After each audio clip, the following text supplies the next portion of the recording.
The sky above Sarath 4 burned orange and red as another explosion lit up the horizon. Ambassador Tyrell stood at the window of the emergency bunker and watched his world die. The Volanthi Elder pressed his four-fingered hand against the cold glass as enemy ships continued their bombardment from orbit. Behind him, hundreds of his people huddled together in fear. Children cried into their mothers' arms. Elders whispered prayers to gods who seemed to have abandoned them. The air recyclers hummed loudly, struggling to filter out the smoke that seeped through every crack in the old shelter. "Ambassador," his aide Sarath said, her voice shaking. "The defense fleet has fallen. All 12 ships are gone." Tyrell closed his large eyes and lowered his head. 12 ships against 200. They had known it was hopeless from the start, but the brave crews had fought anyway. Now they were dust and debris floating in the void above their world. The Corax Dominion had come without warning. Their massive warships had appeared at the edge of the system 3 days ago. They sent no demands, no ultimatums, no offers of surrender. The Corax did not negotiate with species they considered inferior. They simply took what they wanted, and what they wanted was everything. Tyrell had seen recordings of other worlds the Corax had conquered. The survivors were processed, sorted, and shipped to labor camps across the Dominion. Families were separated. Children were taken to indoctrination centers. The old and the sick were simply eliminated. The Corax had no use for those who could not work. "There must be something we can do," Sarath whispered. "Someone we can call for help." Tyrell turned away from the window and looked at the emergency communication console in the corner of the room. There was one option left, one signal he could send. But the Galactic Assembly had warned all member species never to make contact with them. The humans. Tyrell had studied the reports about humanity. They were a young species from a harsh world called Earth. They had only achieved faster than light travel 50 years ago. Yet in that short time, they had built a military force that made even the Corax nervous. The Assembly called humans dangerous, unpredictable, and violent. They said humanity could not be trusted. But Tyrell had also heard other stories. Whispered tales of human ships appearing when other species sent distress calls. Stories of human soldiers fighting and dying for people they had never met. Some said the humans were monsters. Others said they were the galaxy's last hope when all other hope had failed. Another explosion shook the bunker. Dust fell from the ceiling. A child screamed somewhere in the crowd. Behind him, Tyrell made his decision. He walked to the communication console and entered a frequency that no Volanthi had ever used before. His hands trembled as he activated the emergency beacon. The signal would travel across the sector, carrying a simple message. "Help us. Please. Ambassador, what have you done?" Sarath asked, her eyes wide with fear. "I have done the only thing I can," Tyrell replied. "I have asked for a miracle." 12 light years away, the human carrier USS Relentless cruised through empty space on a routine patrol mission. Commander Hannah Price sat in her chair on the bridge, reviewing supply reports on her datapad. At 43 years old, she had served in the Navy for over 2 decades. Her brown hair was cut short for practical reasons, and her blue eyes carried the tired look of someone who had seen too many battles. "Commander," the communications officer said suddenly, "we are receiving a distress signal." Price looked up from her reports. "Source?" "A planet called Sarath 4, Volanthi Colony World. They are under attack by the Corax Dominion." Price set down her datapad. The Volanthi were not allies of Earth. They had no treaty, no trade agreements, nothing that would require human intervention.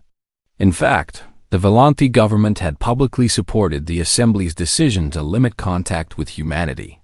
"How far?" she asked. 6 hours at maximum speed." The executive officer, Commander Lucas Perry, leaned closer to Price. "Ma'am, We have no obligation to respond. The Volanthi have never done anything for us. And engaging the Corax without authorization could create a political incident. Price nodded slowly. He was right. The smart thing to do was to log the signal and continue their patrol. Someone else could deal with the Volanthi problem. It was not their fight. She looked at the main screen, where the distress signal played on repeat. The voice was filled with fear and desperation. Somewhere out there, people were dying, and they were begging for anyone to save them. Navigation, Price said. Set course for Seraph 4, maximum speed.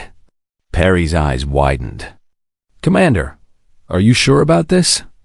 Those people are asking for help, Price said simply. We are going to help them. She stood and walked to the intercom panel. All hands, this is Commander Price.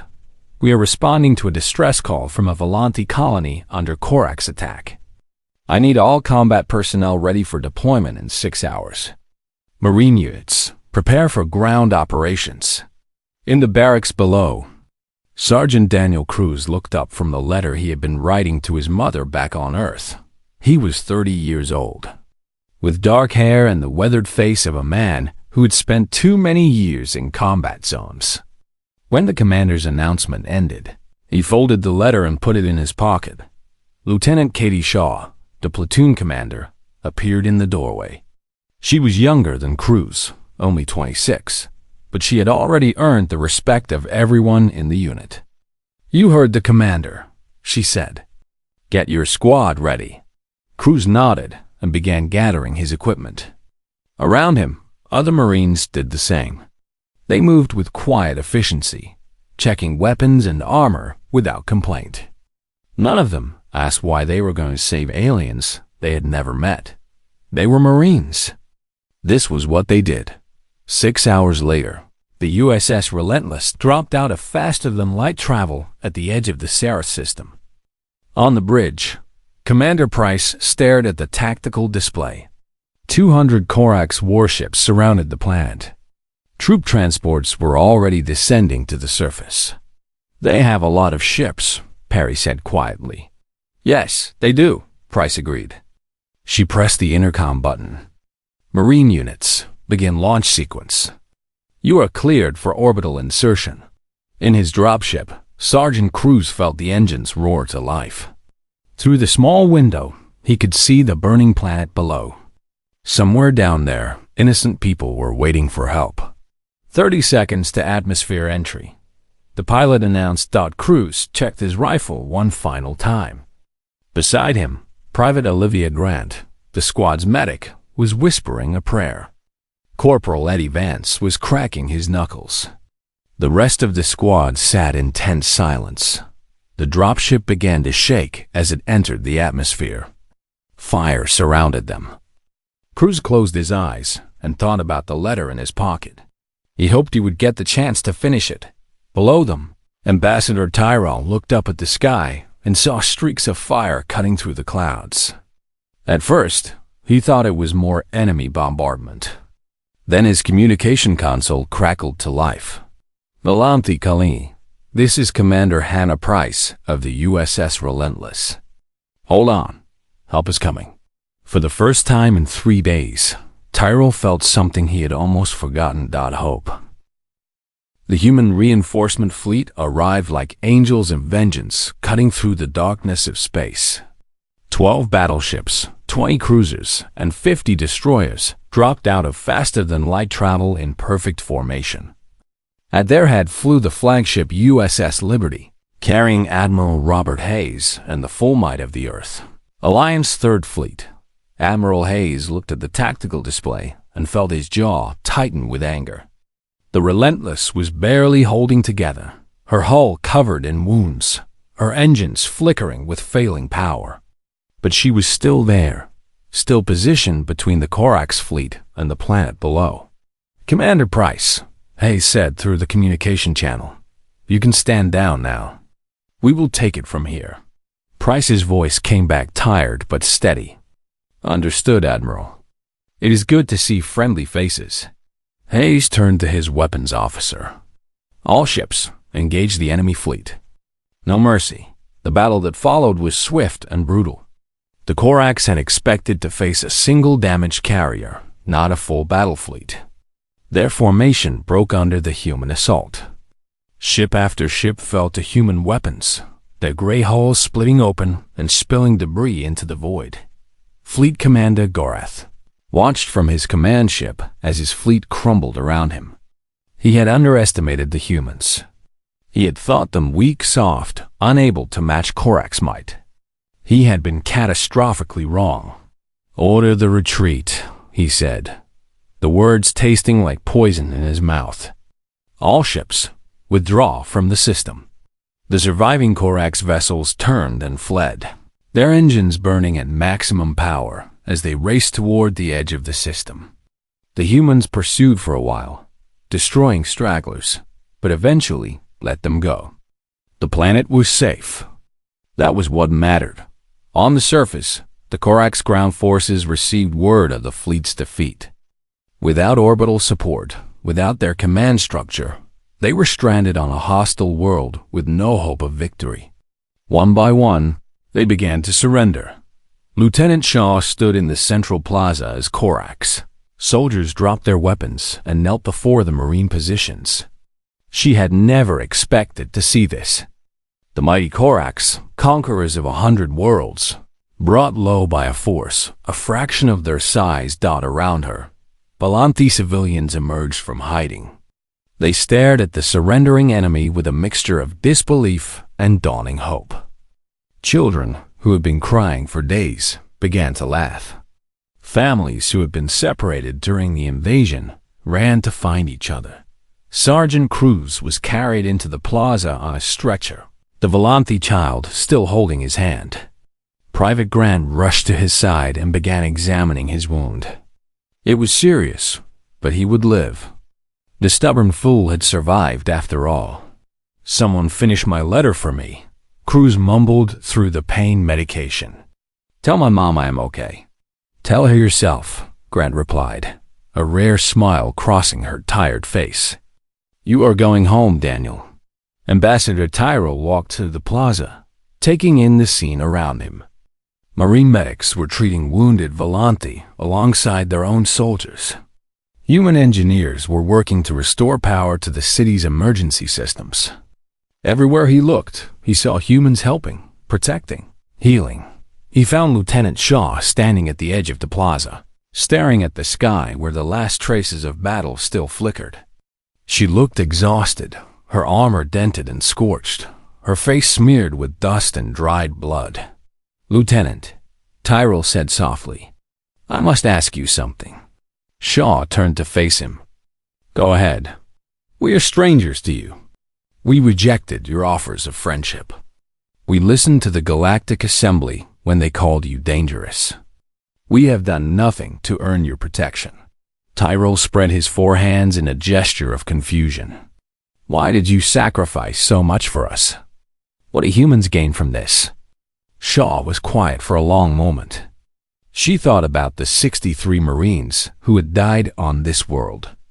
She thought about the Relentless still burning in orbit, her crew finally being evacuated to safety. She thought about Commander Price, who had held her ship together through sheer force of will until help arrived.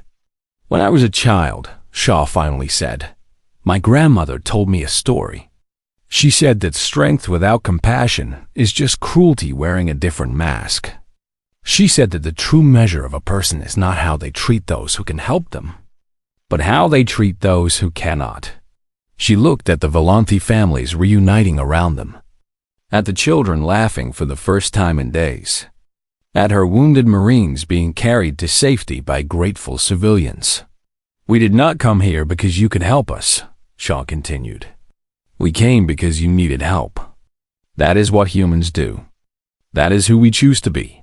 Tyrell bowed his head, a gesture of deep respect among his people. Then the Galactic Assembly was right about one thing. Humans are dangerous. Dangerous to those who prey upon the weak. Dangerous to those who believe might makes right. He looked up at Shaw with something like reverence in his large eyes. And perhaps that is exactly what this galaxy needs. 3 months later, the Volante government formally petitioned to join the Earth Alliance. The ceremony was held on the steps of the rebuilt Capitol building in Virith Prime, attended by representatives from both species and broadcast across the galaxy. Ambassador Tyrell stood at the podium, his voice carrying across the gathered crowd. We were told that humans were violent and unpredictable.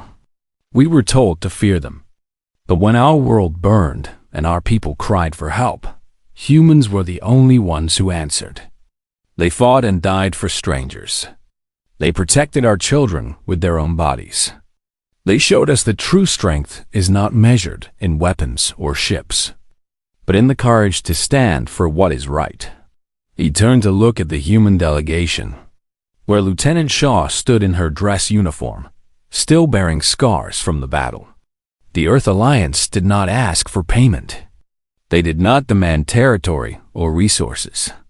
They asked only that we remember. And we will. For as long as our species exists, we will remember the day that humans came through the smoke to save us. Across the galaxy, other species watched the ceremony with growing interest. For centuries, the Galactic Assembly had painted humanity as dangerous outsiders to be avoided. But now, a different picture was emerging. Stories spread from Sareth 4 to 1,000 other worlds. Stories of human courage, human sacrifice, human compassion. Within the year, 17 more species had sent messages toward Earth. Not warnings, not threats, requests for friendship. In her office on the Relentless, finally repaired and returned to service, Commander Price read the latest diplomatic reports with a small smile on her face. The galaxy was changing. Fear was slowly being replaced by something else. Something better. Her communication console beeped with an incoming message. Another distress signal from another world. Another species begging for help against forces they could not defeat alone. Price did not hesitate. Navigation, she ordered. Set course for the signal origin. Maximum speed. The humans were coming. And this time, the galaxy was beginning to understand what that meant. Hope. The bunker held 43 survivors. Most of them were children and elderly. A few adults had stayed behind to protect them when the Hollow attacked. They had sealed themselves inside and waited for death or rescue. Jake was the first through the door. Keth Varn watched as the human squad leader knelt down to meet the eyes of a small girl who stood frozen in fear. The child could not have been more than 6 years old. Her face was dirty with tears. "Hey there," Jake said softly. "My name is Jake. We're here to help you. You're safe now." The girl stared at him for a long moment. Then she threw herself into his arms and sobbed. Jake held her gently, one hand on her back, his weapon still ready in the other. Keth Varn found this behavior inefficient. They were in hostile territory. Every second spent comforting children was a second not spent on the mission. The Hollow Nest was still out there. That was the objective. "Sergeant Hartley," Keth Varn said, "the mission is to locate and destroy the Hollow Nest. These civilians are not our responsibility." Jake looked up at him. There was something cold in his eyes now. Something that made Keth Varn pause despite himself. "The mission just changed," Jake said. "These people are the mission now. That is not what Command ordered. Then Command can come down here and tell these kids themselves." Jake stood up, the girl still clinging to his leg. "We protect the innocent. That's what we do. That's who we are." Lisa moved past Keth Varn to check on the survivors. Danny and Beth took positions at the bunker entrance, watching for Hollow movement. They did not question Jake's decision. They simply followed. Keth Varn did not understand this. The logical choice was to continue the mission.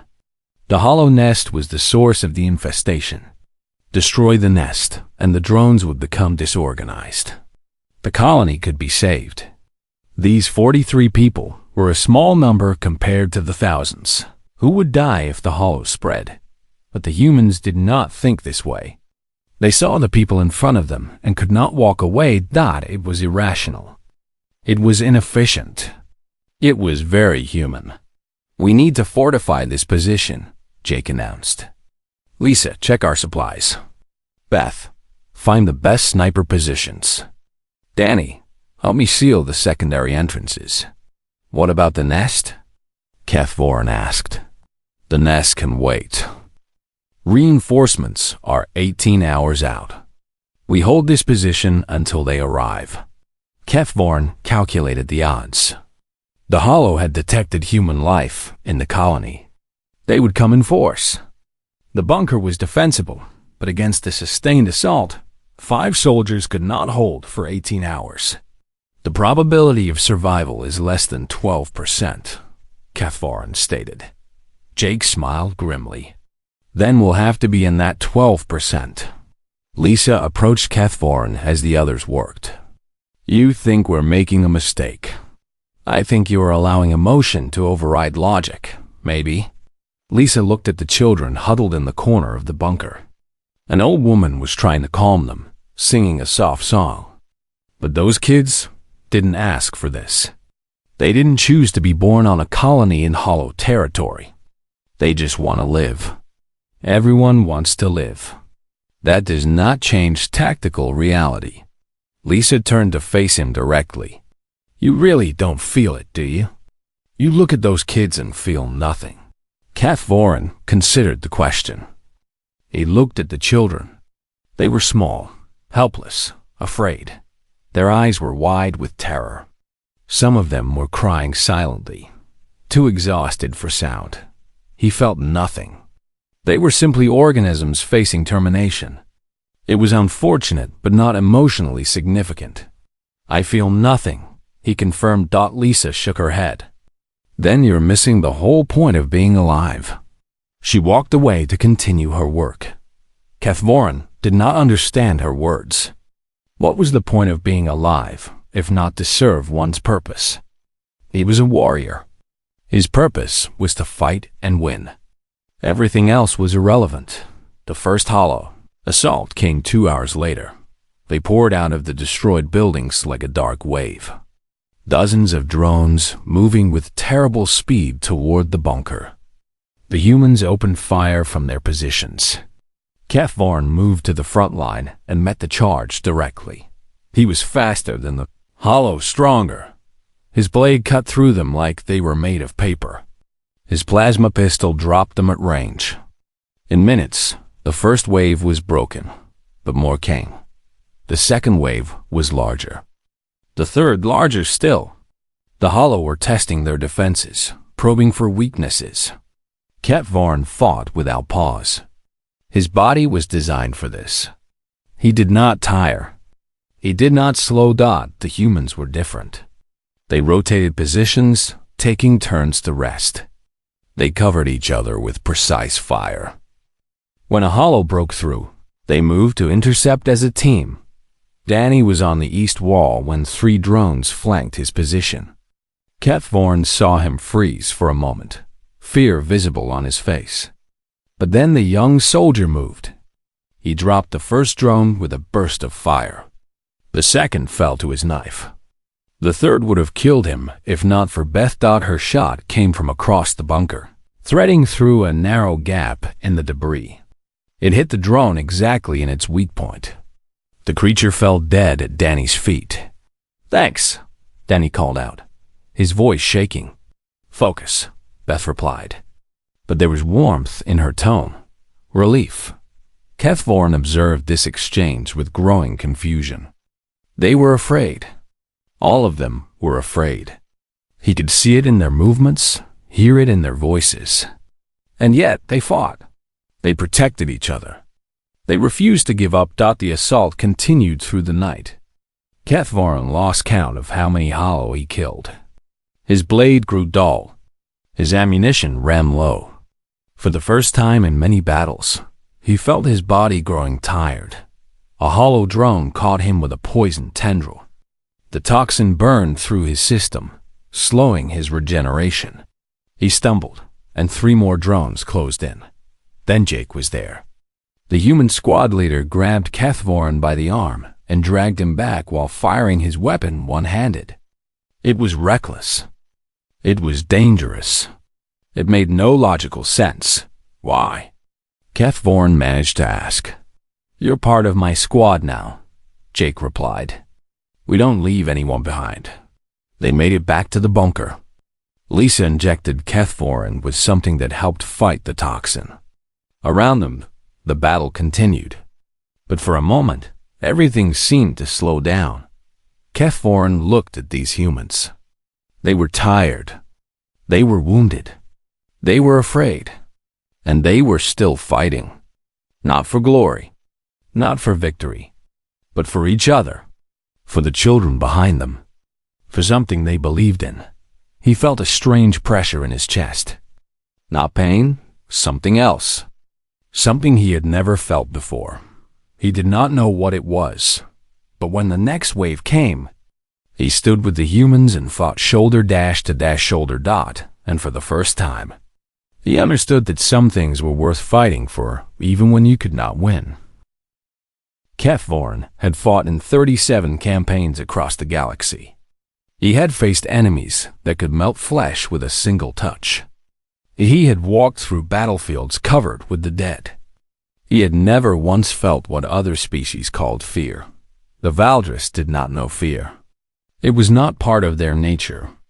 Their bodies could heal from almost any wound. Their minds were built for war. They lived for centuries, and death in battle was simply the end of service. There was nothing to be afraid of. This was why Kethvorin found humans so strange. He stood in the transport ship, looking at the 4 human soldiers assigned to his squad. They were small compared to him. Their skin was soft. They could not regenerate. A wound that would heal on a Valdris body in hours would kill a human in minutes. And yet, here they were, preparing for war against the Hollow. The Hollow were a hive-mind species that consumed everything in their path. They had already eaten 3 worlds in this sector. Now they were on Arion 4, and the Galactic Council had sent a joint force of Valdris and humans to stop them. Kethvorin did not understand why humans were included. They were fragile. They lived short lives. They felt fear. How could such creatures be useful in battle? The squad leader was a man named Jake Hartley. He had brown hair cut short and calm eyes that seemed to notice everything. He was cleaning his weapon when he looked up at Kethvorin. "You must be our Valdris commander," Jake said. He smiled. "Welcome to the team." Kethvorin gave a short nod. "I am Kethvorin. I have studied your combat records. They are acceptable." Jake laughed softly. "Acceptable. I'll take that as a compliment." The other humans introduced themselves. Lisa Monroe was the medic and explosives expert. She had red hair tied back and sharp eyes that seemed to judge everything they saw. Danny Vega was young, maybe 20 human years, with nervous energy in every movement. Beth Sawyer was the sniper. She was quiet and still, watching Kethvorin with careful attention. "First time working with Valdris," Lisa said. "They say you don't feel fear. Is that true?" "It is true," Kethvorin replied. "Fear is not part of Valdris biology. We do not understand it." "Must be nice," Danny said. His voice was light, but Kethvorin could see tension in his shoulders. The young human was afraid. He was going into battle, and he was afraid. Kethvorin found this troubling. Why would any military send soldiers who felt fear into combat? Fear made you hesitate. Fear made you weak. Fear got you killed. The transport shook as it entered the atmosphere of Arion 4. Through the small window, Kethvorin could see the planet below. It had once been green and blue. Now large parts of it were gray and black, where the Hollow had consumed everything. "Command says the Hollow presence is worse than expected," Jake announced, reading from his tactical display. "They've spread faster than our scouts predicted. The colony we're heading to went dark 6 hours ago. Survivors? Beth asked quietly. Unknown. Our mission is to assess the situation and locate the hollow nest. If we find survivors, we protect them until reinforcements arrive. Cathvorn noted that Jake had said, if we find survivors with the same weight as locate the hollow nest. To him, these should not be equal priorities. The mission objective was the nest. Survivors were secondary, but he said nothing. He would observe these humans and learn how they operated. The transport landed hard on a damaged landing pad. The squad moved out quickly, weapons ready. Cathvorn took point, his larger body and faster reflexes making him the obvious choice for first contact. The colony was silent. Buildings stood empty with doors hanging open. Personal belongings were scattered on the ground, as if people had dropped everything and run. There were no bodies. The hollow did not leave bodies. They consumed everything. This is wrong, Ganny whispered. His weapon shook slightly in his hands. Cathvorn observed him with clinical interest. The young human was experiencing fear. His heart rate would be elevated. His palms would be sweating. His mind would be telling him to run. And yet, Danny kept moving forward with the squad. Why? What made him continue when every instinct told him to flee? Jake moved up beside Danny and put a hand on his shoulder. The young soldier looked at his squad leader with wide eyes. Fear keeps you alive, Jake said quietly. Use it. Cathvorn did not understand this. How could fear keep you alive? Fear made you slow. Fear made you stupid. Fear was a weakness to be eliminated. Not used. Lisa caught him watching the exchange. You think he's weak, she said. It was not a question. He is afraid, Cathvorn replied. Fear is weakness. Lisa shook her head. Fear means he has something to lose. Something worth fighting for. That's not weakness, Valdris. That's what makes us dangerous. Before Cathvorn could respond, movement ahead caught his attention.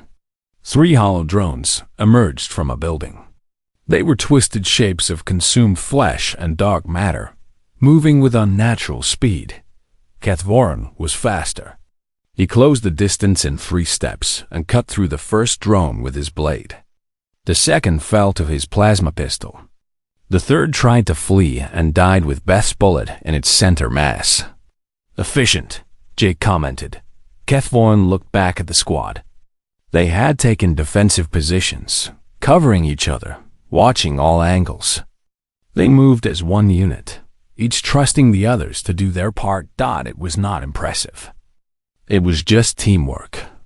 Any squad could do this, but something about the way they looked at each other gave Cathvorn pause.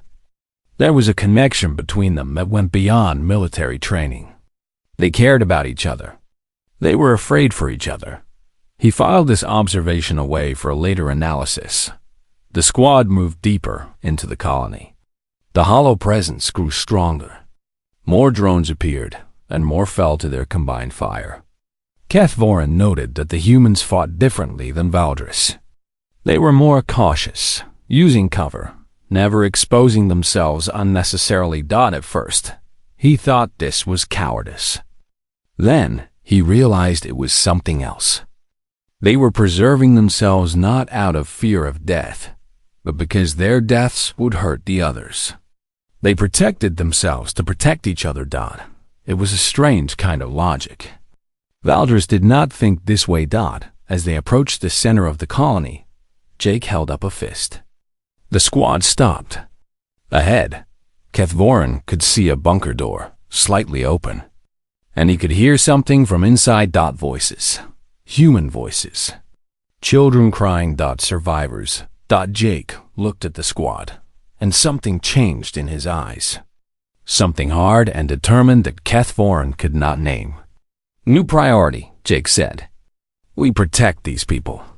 Cathvorn felt something strange in his chest. Not fear. He did not know fear. But something else. something that told him this mission had just become far more complicated and far more dangerous.